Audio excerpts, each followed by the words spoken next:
Good morning, gamers. Welcome back to the Demon Zone. How we doing, everyone? I am your host, the Final Gamer, also known as John, and I have returned to you. You now need no longer live your nightmarish existence where I am not a part of your Fridays. And how you feeling, Final Gamer? Oh, let me tell you guys, that was a long 2 weeks. Holy shit. So guys, I've spent 2 weeks lying on my side. For the last 2 weeks, I haven't been allowed to stand up except for 10 minutes every hour, and the rest of the time I literally just have to I couldn't really look at stuff either. Like I had to pretty much sit in the dark the entire time. There's some stuff I could look at. I could look at stuff for like kind of like around 40 minutes, and then my eye had just become too sore and I had to just like just lie there. That is a weird existence, let me tell you, and I am really glad that's over. I am little by little getting my eyesight back, and that's been kind of rad. But yeah, that was one of the strangest 2 weeks of my life. Basically, I was in there and like I arrived at the surgery and they told me to like get changed into a gown. And so like I took off my clothes, but like as my clothes were like halfway off, the door opens and a surgeon just kind of walks in, and I kind of like dive under the bed so that no one could see me naked. And then he was like, "Do you mind if we have a consultation?" And I was kind of flustered and I was like, okay. And then I shit you not, he walks in and about 8 other fucking surgeons walk in and they just all stand around the bed, and I'm just sitting like lying there naked and afraid, and they just start asking me a bunch of questions, and it was so weird and confusing. I was just sitting there being like, this is exactly how this shit goes whenever I do fucking anything. Wait, I thought your eye was supposed to be healed. Are you explaining why right now? The reason my eye isn't healed is because detached retinas are just take forever to heal. I'm not even allowed to like do any exercise or lift any weights for another 3 months, and I still like right now I get about an hour of eyesight, and then I have to go sit in the dark for a while because my eye just gets too sore. I didn't know the healing process was that long. No, me neither. Like, so this is the fucking thing. And look, I'm an idiot. I'm silly.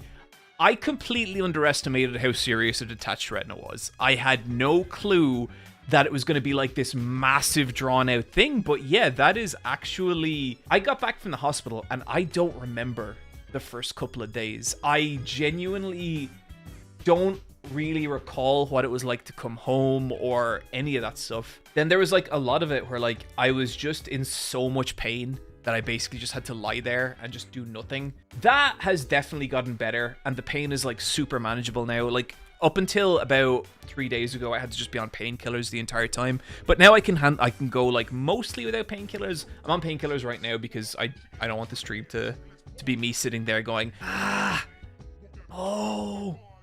ow. Although, knowing some of you, you would probably enjoy that. And it's, you know, the person earlier who mentioned about rewatching old videos during their chemo.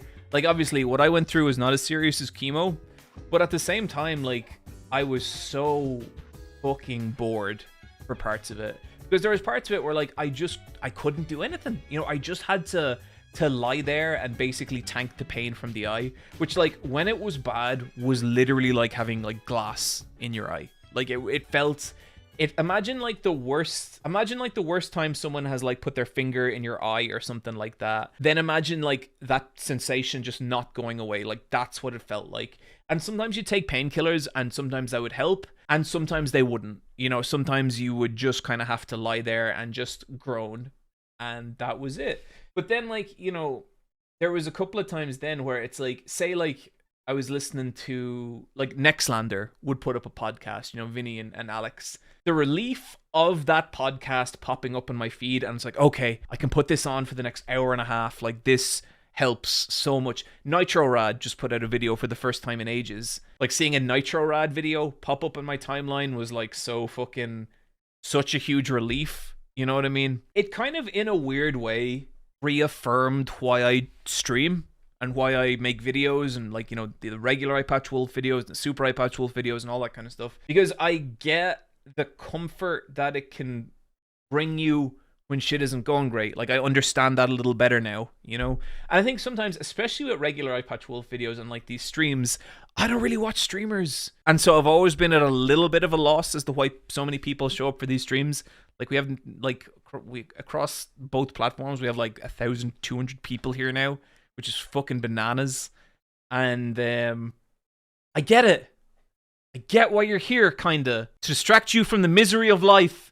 And I will try and do that a little bit now. I was able to consume some media. You know, some of it was good. And some of it has me deeply disappointed in people. I replayed the entirety of A Legend of Zelda, A Link to the Past. Man, that was an interesting experience because I haven't played that game in like forever. I would say maybe 2 decades. And I wanted something that I could kind of like jump in and out of, something that wasn't like overly visually complex, and something that I could play in like 30 to 20 minute bursts. And I did.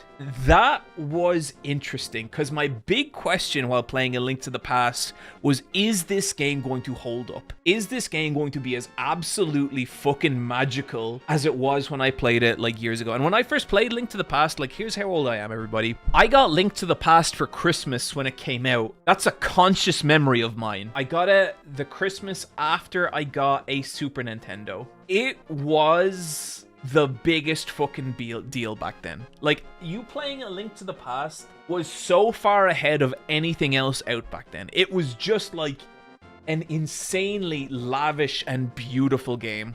And playing it now, it very quickly becomes apparent like why it's such a big deal. Because one of the biggest things I'd say about it is like it's an incredibly reactive game.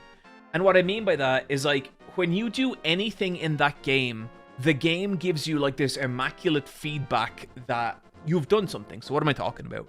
So when you like swipe your sword along like a random patch of grass, the grass cuts and all of a sudden it's like the grass petals are like spraying everywhere. And then you realize you can do that to every piece of grass and you can just go around and do it. You can lift up the bushes and toss them and watch them just explode in these like little explosions of leaves. You can ram trees and fruit falls out of them. So much of like your own actions have been taken into account, coded and designed to make you feel like you're actually doing them. And it's fucking cool. You know, it's like you can charge up your sword and all of a sudden you move a little bit slower because Link is like, he's tensing up his body, getting ready to unleash this big spin attack. And it feels like amazing. It also has one of the best soundtracks I have ever heard for a video game to this day. The dungeon theme is such a fucking banger. It's so good. So yeah, one of the biggest things about Link to the Past just feels incredible. Even just like, so I have always this thing with video games, right? When you do like your primary verb in a video game, whether it's shoot, punch, jump, or talk, that should feel immaculate. That should feel incredible. And if you boot up Link to the Past and you just swipe the sword, the feedback is so instantaneous. The way it affects different things, like it knocks your opponent back, it also knocks you back a little bit. There's like a little bit of physical feedback there. It all just feels so good. And so like even if you're not doing anything, even just like dicking around in Link to the Past feels incredible. It feels so good. And so, like, I think one of the reasons that people love that game so much is it just genuinely feels amazing to play. Like, even little touches, like when you charge up the sword and you walk over to a rock and you just start tapping the rock with your sword, it feels so good. The overall theme, it's amazing. There's so much effort gone into every single little part of it. Like, it's such a beautifully constructed little game. Like you go to get the Master Sword and there's all these individually animated little animals that are all like running around the Master Sword and they're all like, you know, like just frolicking, and it's like you don't see any of those animals in any other part of the game. They just exist for that moment. And that's what we talk about when we talk about like design and shit that's timeless. Effort is timeless. You know, like consciously trying to make the player feel a certain way. It doesn't matter that the game was made fucking, I don't know, like 30 years ago or whatever it was now. What matters is that it still has that effort. It's still trying to make you feel those ways. I'd also say Link to the Past, some of the best boss battles in Zelda history. The boss of the 4th dungeon, the weird glowing orange monster with like the mask that you have to smash off with a hammer. Amazing. So, so good. But, what I will say is there are parts that you can see that it's aged.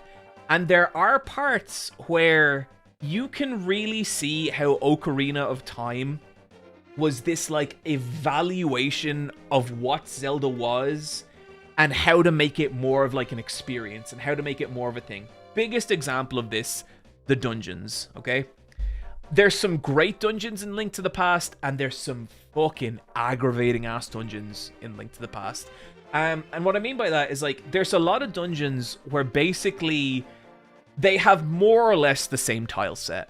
The dungeons don't really look distinct from one another. Now, they all have, like, unique gameplay things, which is really cool, but the aesthetic, and I would say critically the music, it never changes, and it makes a lot of the dungeons feel quite samey.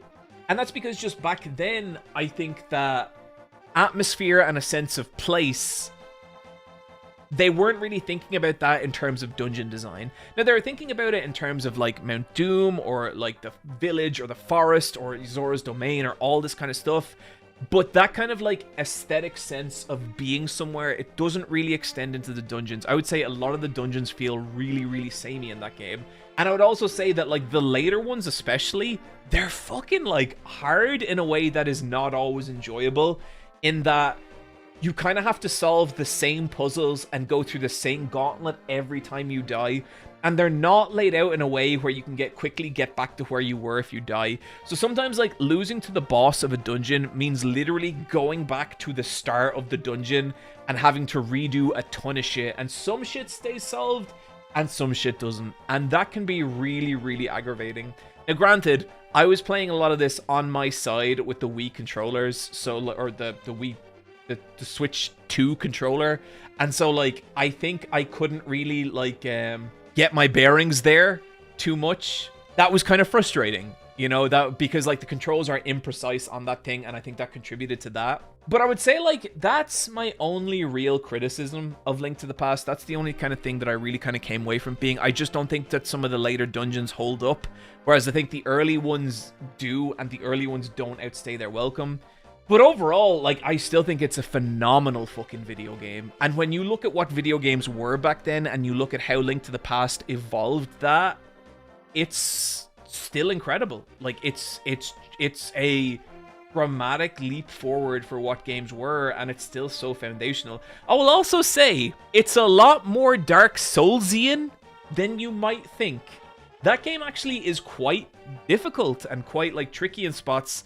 And there's a lot of points where, like, enemies get thrown at you and they will fuck you up if you let them. Like, you have a very low invulnerability window when you get hit, and so it's very easy for enemies to just clump up on you and just, like, rip off your hearts in a way that, like, modern Zeldas just don't do. That was the first piece of media I want to talk about. Second, I read a book called Hell House. This is one of the kind of quintessential modern haunted house horror novels from the late 2000s. Let me tell you, everyone, it's not a good book. That's a silly, silly fucking book. I don't think I've read a book in a while that was so heavy on the man writes women trope. This is literally, she bounced boobily into the room writing book. I would say the book wasn't very scary. I just want to tell the... Oh, by the way, I wanted to rate Link to the Past. Link to the Past rating on my 7-point scale, I would give it a 6. I would give it a 6 out of 7. If you make a 6-7 joke from that, the 6-7 jokes are how I weed people out of my social circle now. So back to Hell House. I just didn't think it was a very good book. And a lot of it was just like, it's this... The whole kind of crux of the book is kind of between, like, a psychic and a scientist. And it was this real basic ass, well, they both have a point. And it's like, oh, they don't. I didn't think the writing was very good. I didn't think any part of it was really scary.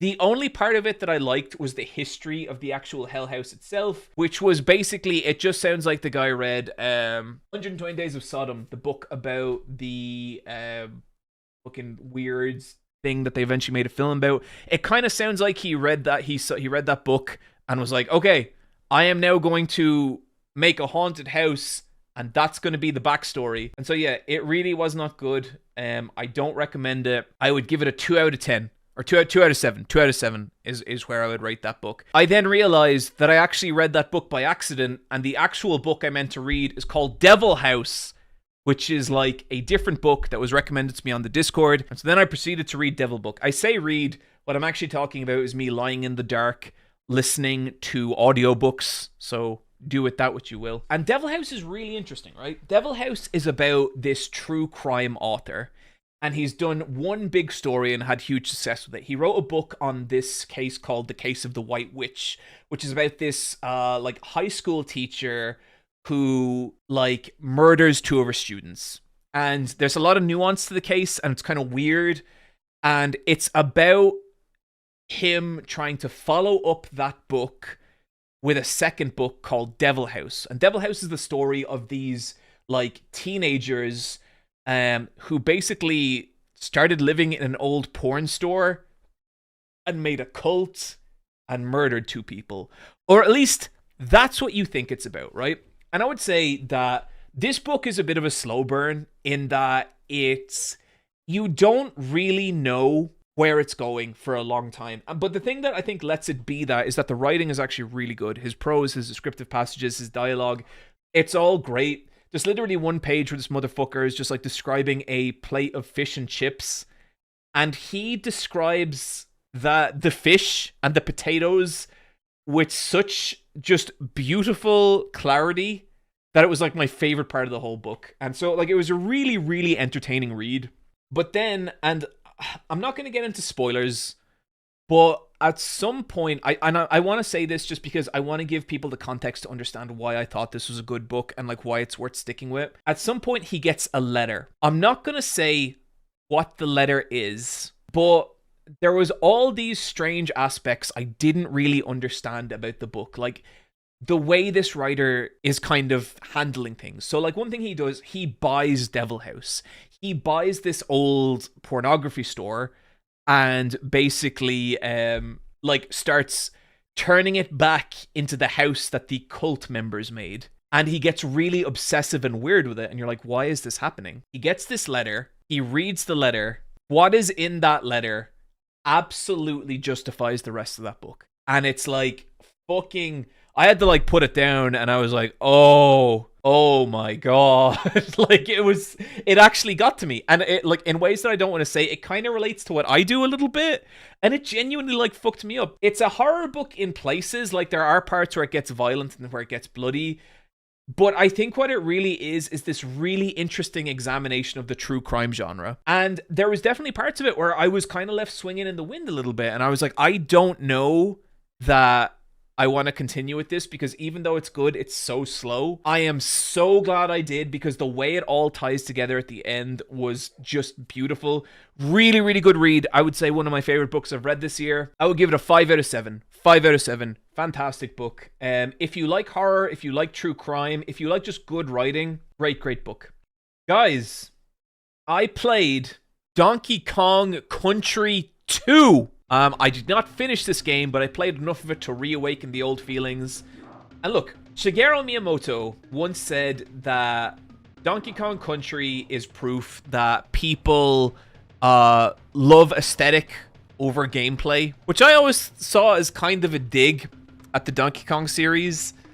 And after replaying Donkey Kong Country 2, I actually think he's right, but I also don't think it's a negative. I think Donkey Kong Country 2, Diddy Kong's Quest, is an absolutely beautiful fucking video game. I think it's like just aesthetically, like atmosphere-wise, soundtrack-wise, I really don't know if there's anything else on the Super Nintendo that comes close to that game. Are there better video games on the Super Nintendo? Yeah, I think there are. I think Super Mario World, I think Yoshi's Island, I think like they both gameplay-wise do a little bit run rings out of Donkey Kong Country 2. Like, what Donkey Kong Country 2 isn't is like, it's not the kind of game that gives you a tool set and lets you solve problems yourself. It is a game where you have to find the prescribed path through its platforming puzzles and master them to the point you can progress. And there's secrets to find, there's like non-linear stuff in the levels to discover, but for the most part, you're going to be playing Donkey Kong Country 2 the exact way its designers want you to play that game. And I think it's a good version of that. I think that's like enjoyable. I think that's fun. But yeah, there's not a lot of freedom, there's not a lot of room for player expression, and it doesn't matter because I think that game's like an aesthetic fucking masterpiece. Like, I think it's just a beautiful looking and sounding video game, and it has so much personality. Every enemy, every sprite, all the characters, everything down to like how when you like get the bonus item at the end of every level, Diddy Kong will whip out like a boombox and he'll like party to it. Dixie will take out a guitar and do like a sick guitar solo. It's so fucking good. It's just awesome. And like, I also think it has like maybe the best song in video game history, Sticker Brush Symphony. Let's just fucking vibe for a second here.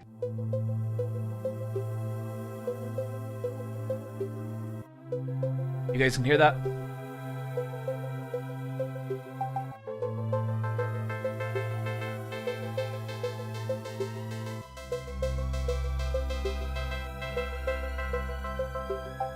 I mean, come on. So the crazy part is like that song, like that was just something they kind of had left over at the end of the soundtrack. And so they decided to put it on Bramble Blast, one of the hardest levels. And then when they did, it's like, okay, cool. This peaceful ass song makes this infuriating level more tolerable. You know? And like even the guy who did it, was it Grant Kirkhope or was it the other guy? I can never remember. Chat, tell me in a second. Like, he's not even that impressed by that song. He's like, yeah, I don't know why people have latched onto this song so hard. Motherfucker, it's because you accidentally made one of the greatest pieces of music of all time. David Wise, sorry. Kirkhope was a different thing. Aquatic Ambience from DK1 versus Sticker Brush is so hard. It is, after listening to both for like 30 years, to me, it is Sticker Brush. It is Sticker Brush Symphony. So yeah, I replayed Diddy's Conquest, and I would say, like, that's another 6 out of 7 for me. I know some people are going to think that's high, especially considering I gave Link the last 6 out of 7 as well. I don't care. I am giving those two games 6 out of 7 for entirely different reasons, and I love them both equally. Okay, guys, we need to have a talk. Because I also watched the first 7 episodes of Rent a Girlfriend.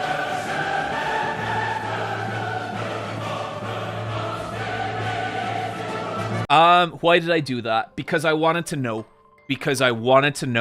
I'm sick of seeing this thing on my timeline. I had to know what this was. I had to know what one of the biggest manga of the modern era is. I will say that the people who get angry at Rent a Girlfriend every week, you have only yourselves to blame, because shit was never good. Guys, what are we doing? Yeah, no, look, guys, legitimately, I didn't think this was good at all. I thought there was nothing to like about this thing.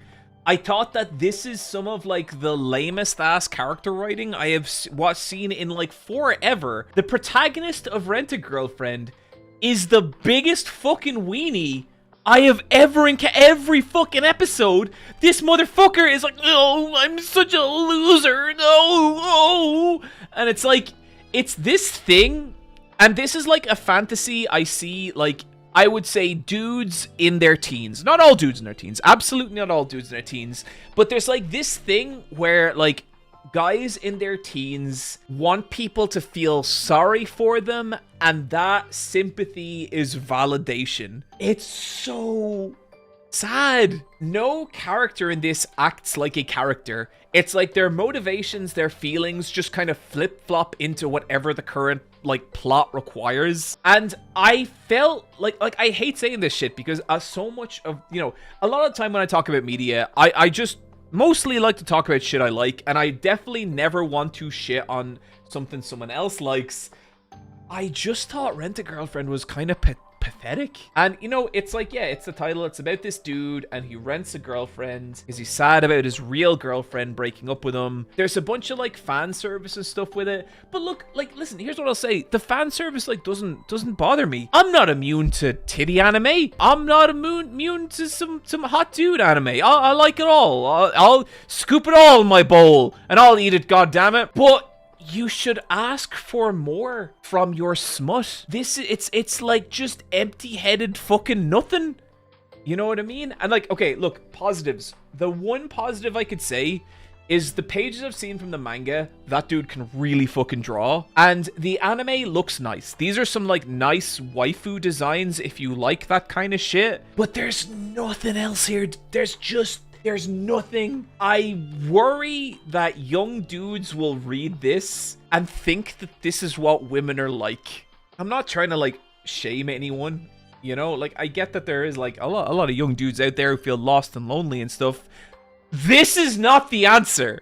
And I struggled with it for like 7 to 8 episodes. I don't know how much I watched. And it just felt like empty fucking calories, you know? Like, not even in like a fun way. I was just waiting for the episodes to end, and man. So, Rent a Girlfriend, 2 out of 7. It looks nice. I did not connect with this shit at all. Yeah, the manga reeks of incel. Okay, look, like, I don't want to just shit on like people who do enjoy it. Like, I really don't. I genuinely just want to say to those people, there is better shit than this. There is better smut than this. I did like click on one video which was like Rent a Girlfriend is a masterpiece, and I was like, okay, I'll read this. And then he was like, I have been reading Rent a Girlfriend since it first came out when I was 13, and that's when I was like, oh, that's why you think this is good. You can be a virgin and still have self-respect, for fuck's sake. I guess that's the thing that like bothered me about it. It's like the main character's whole thing is like, oh, I'm a virgin, no one will sleep with me. And it's like, look, it's cool. You like just because you haven't fucked anyone doesn't mean you're any less of a person, doesn't mean you're not attractive, doesn't mean you can't be cool and interesting and like take other people's feelings into account. Like, someone being a virgin, it's not a knock on them, it just means that they haven't arrived at a situation where they can have sex with someone, you know what I mean? Or that they want to have sex with someone. Like, it's not... What I hate about this show is that I feel like there's a way that this show makes people lonelier and frames like being a virgin or just not having connected with someone as like a reason to feel shitty. And like, you know, I was there at one point when I was like 14 years old. I had like the worst fucking acne. I had such terrible acne, and like it was like all over my face, like completely. When I look back at that now, the problem wasn't necessarily that like I was too ugly and no one would date me. It was that being self-conscious about that robbed me of any confidence or any charisma I could have had. You know, eventually like the acne cleared up and like I did, you know, start getting attention from girls and occasional boys. Like, it took me a while to just learn how to talk to them like with confidence. A show like Rent a Girlfriend is like designed to make young dudes think that women are like a fucking Rubik's Cube that you solve. This gets into like whole other territory, which I'm like, don't want to get into. But I genuinely think like if you just learn to talk to women and be comfortable around them, that is going to benefit you so much more than this weird fucking alien ass mindset that this show is built around. You know what? Watch American Pie. I watched the original American Pie recently, and that is actually a genuinely good film. It has empathy, and like, it's actually like kind of, except the part where he fucks a pie. But it actually goes places and has like valuable things to say about sex. Moving on! Guys, I started watching Attack on Titan again. That's right.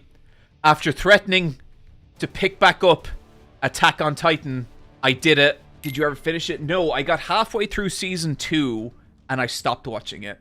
And look, here's what I'll say. I know there's a bunch of shit about Attack on Titan. I will form a more coherent opinion on Attack on Titan when I have finished it. I will say, for the most part, I am having a great time with Attack on Titan. I kind of see Attack on Titan like I see Fast and the Furious, in that I don't take it very seriously, but I have a wonderful time when I'm watching it. I think for the most part, I just love the action and the aesthetics of the Titans.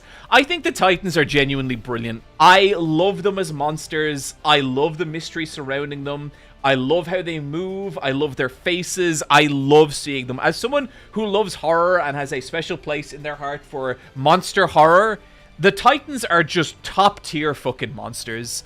And I would also say, like, I don't think the like character writing in Attack on Titan is particularly great. I think it's sometimes you can really see the author like flipping around character motivations in a way that's kind of silly. And I would say Reiner, particularly, the whole split personality side of Reiner is so dumb. And it's so like, okay, we needed Reiner to be this here and this here. This makes no sense. Split personality. John, can you explain to us the appeal of Attack on Titan? I mean, like, to me, the appeal is it's quite simple for me in a lot of ways, in that just I think like that, like, it's a show with a really tight aesthetic. It knows exactly what its world is, and I think that the just like, it's not even that it's animated well, even though it's animated incredibly well and has like great action scenes, but just like the way it's able to inject action that feels completely unlike any other anime is like great. Like, it's not Dragon Ball Z fighting, it's not Naruto ninja battles, it's not like anime sword fights. It's this complete like different and unique thing in a way that like I have really been enjoying. And look, I know people like have all kinds of shit to say about like where the story goes and the ending, and like apparently gets a little nationalistic and stuff, and like I can feel parts of that in the story, but like I can't really have an opinion on that just because I'm not there yet. I'll do, when I finish Attack on Titan, I'll do a full, probably regular Eyepatch Wolf video about it. It's also like, I think what it does very well, you know? I would say even the characters, even though I think like the character writing isn't always the strongest, it is good at being like, okay, here's this character, here's their thing, this is the thing they do, and this is what makes them cool. And it's like, okay, Levi, really fun character. Erwin, really fun character. Mikasa, really fun character. Annie, really fun character. You know, it's like, there are just a lot of really simple, dumb characters to have a great time with. And yeah, like, I've been having just a really fun time watching it. I watch like an episode every night, and I guess it helps that I'm watching it with Michelle, who is obviously just like a blast to watch anime with. I'm having fun with it.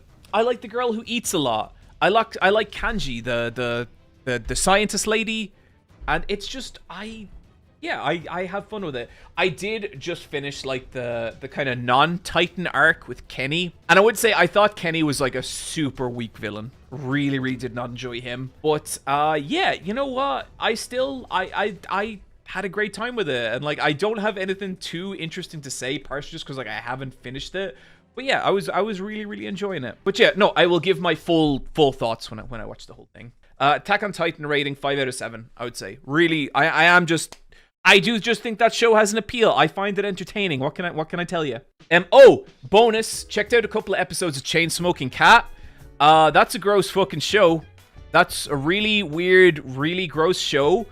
And I think I like it. I don't know, like that. It's a real like toilet humor ass show, but I think I just like how itself it is. It's like it's purposely not trying to appeal to people, and I respect that no other anime really feels like that. You know, like it feels horrible, and the characters, like, they're so unappealing and awful, but in a way that I find endearing. But yeah, I think I need to watch a bit more of that. It throws bullshit in your face without looking back. It absolutely does. And in the scant few moments that it tries to get emotional, I think it kind of nails it as well.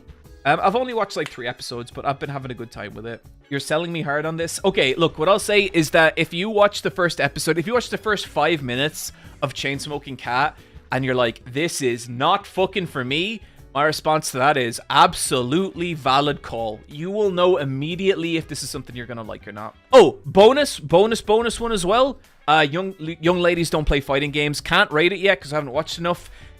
Top tier adaptation. So fucking delighted with that thing. Want to watch more and talk about it more. But young ladies don't play fighting games.